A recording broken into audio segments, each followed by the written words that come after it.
Howdy YouTubers, this is your friendly neighborhood Theophage. I am omnipotent! I've been posting a lot of videos lately. For those who don't know from before, I mean, I would be lucky if I posted one a month, and here I am. I'm doing so many in such a short amount of time. It's crazy. And basically I've been picking things that have sort of caught my eye as I've looked through YouTube. This video here is what prompted me to do it was Gambler's response to "Oh my God, it's Chris." She put up a video disproving God, and Gambler made a response video to it, and basically took her to task for using poor arguments. But I don't think it is as simple as that, and what I want to get into now is talking about omnipotence. It seems that ZOMG Chris, which by the way I pronounce as "oh my God," I don't know why, she used the "can God create a rock so big that even he can't lift it" argument. And believe it or not, I have used that argument myself. I don't consider it a valid argument now, and you know, it is obviously a flawed argument. But I think that that argument illustrates that there actually is something wrong with, not with God, of course, but with the concept of omnipotence in general. Now, for those of you who don't know what is wrong with the argument, if you say, the argument goes like this. If God is omnipotent, meaning that he can do anything, can he create a rock so heavy that he can't lift it? And why that supposedly works is because if he can create the rock, then he can't lift it. And if he can't lift it, then there's something he can't do, and thus he is not omnipotent. If he cannot create a rock so heavy that he can't lift it, then there is something he can't do, and thus he is not omnipotent. And that's the idea.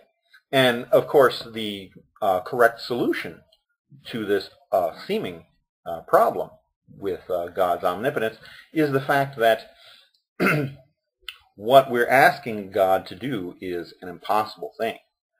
We can restate it as, can God create a rock so heavy such that an omnipotent being cannot lift it? And so what we have is a rock so heavy that an omnipotent being cannot lift it. That is an impossible thing in and of itself. And so what we're asking God to do is create an impossible thing. Essentially what we're saying is, can God do the actual logically impossible? And so the way around that, of course, is to define omnipotence such that it's not that omnipotence means that God can do anything. It's that omnipotence means that God can do anything except for that which is logically impossible. And that sounds reasonable. I mean, once you take that into account, there isn't really a whole lot of problems. Except, then we start looking into it a little bit further, and I don't know if Gambler is aware of these problems. And so just as "oh my God, it's Chris" probably wasn't aware of that solution to her problem, perhaps Gambler isn't aware of these problems with his solution. The original paper was published in the Journal of Religious Studies. The paper is called "Omniscience and Maximal Power" by Thomas Metcalf. I haven't read this paper. I can't get access to this paper. You have to pay to read it, and I'm not about to do that. But it discusses an omnipotent being named McNothing. And I know about this because several years ago on the news group Alt Atheism, I saw this discussion about McNothing going on, and I thought it was pretty cool. So who is McNothing? McNothing is defined as a being who cannot do anything. Anything. And the problem with the definition of omnipotence, being able to do anything except that which is logically contradictory, logically impossible, is that McNothing also falls under that definition. If we were to ask if McNothing can do something like watch a YouTube video, Well, the immediate response would be, well, no, of course, McNuffin can't watch a YouTube video because McNuffin can't do anything. But the problem is, a being that can't do anything, doing something, is a self-contradictory idea. It's an impossible idea. So asking McNuffin, or asking if McNuffin can do it, then of course he can't do it because it's an impossible thing. So the fact that he can't do it does not disqualify him from omnipotence. And no matter what the thing is, we can think of an infinite number of things that McNuffin cannot do. That's okay. McNuffin is still omnipotent because McNuffin can still do anything except that which is logically impossible, which of course would be for McNuffin to do something.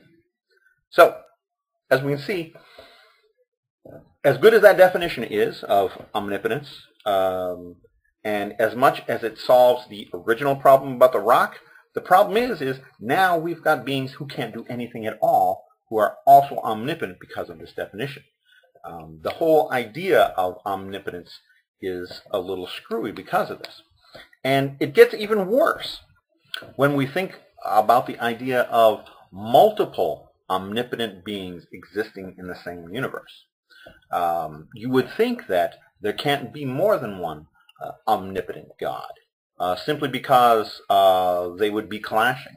It would be like the immovable object clashing with the irresistible force, right?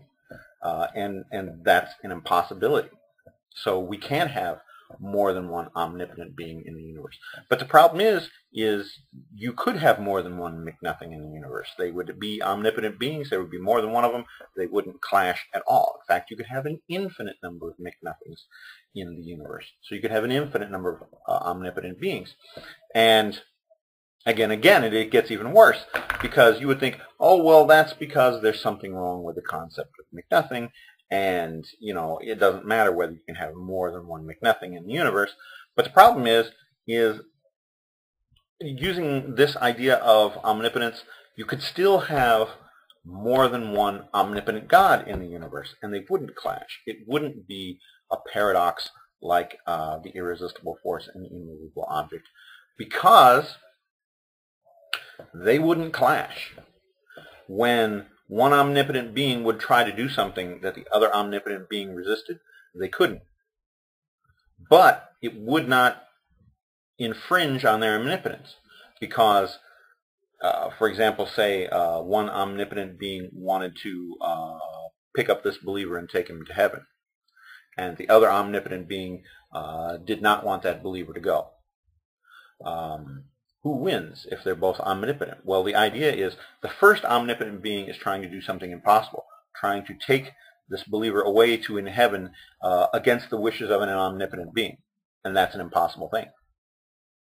So because of that, because of this poor concept of omnipotence, you get things like that. There could be lots and lots and lots of beings who are all omnipotent, all in the universe, and that doesn't really fit the idea of a perfect omnipotent being.